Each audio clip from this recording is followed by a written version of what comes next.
Eu peguei aqui alguns exemplos de aplicação da norma que eu quero mostrar para vocês. Exemplos de aplicação da NBR 5410 em projetos elétricos. Então, olha só. Por exemplo, divisão da instalação elétrica. Normalmente eu costumo procurar dessa forma aqui, ó. Dou um Ctrl C aqui, dou um Ctrl Shift F aqui, ou um Ctrl F, desculpa, Ctrl Shift não. Ctrl F. Vou dar um Ctrl F aqui e vou dar um colar aqui, ó. E aí eu vou diretamente para o item que eu quero saber, ó. Ele foi para um item ali, mas não foi o que eu quero. Olha só, por exemplo, divisão da instalação. O que vocês entendem de divisão da instalação? Quando a gente está fazendo o nosso projeto elétrico, a gente tem que fazer o quê? Dividir em circuitos. Por exemplo, a norma NBR 5410 traz quais os circuitos que a gente tem que dividir. Como que a gente tem que dividir? Olha só, vamos lá.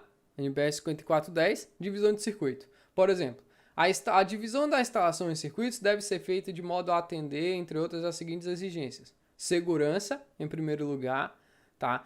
Olha só, e vem falando tudo aqui, ó. Conservação de energia. Por exemplo, se você tiver que economizar energia, tem que fazer iluminação, economizar iluminação, economizar em ar-condicionado, algumas outras coisas. Você vai dividir os circuitos dessa forma. Funcionalidades, por exemplo, tu precisa de certas características. Eu preciso que o disjuntor desligue somente a iluminação, porque se eu precisar de dar uma manutenção ali nas tomadas, o circuito de iluminação fica aceso.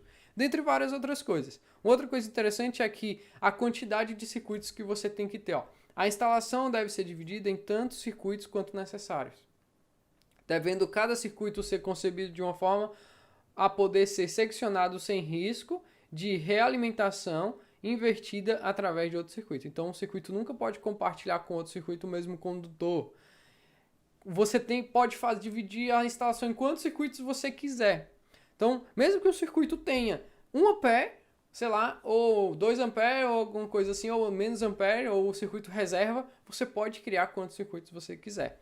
Então, por exemplo, viram aí? Aí aqui vem trazendo muito mais coisas sobre a divisão de circuitos aqui. Tá? Então, sempre se atente a esses itens da norma.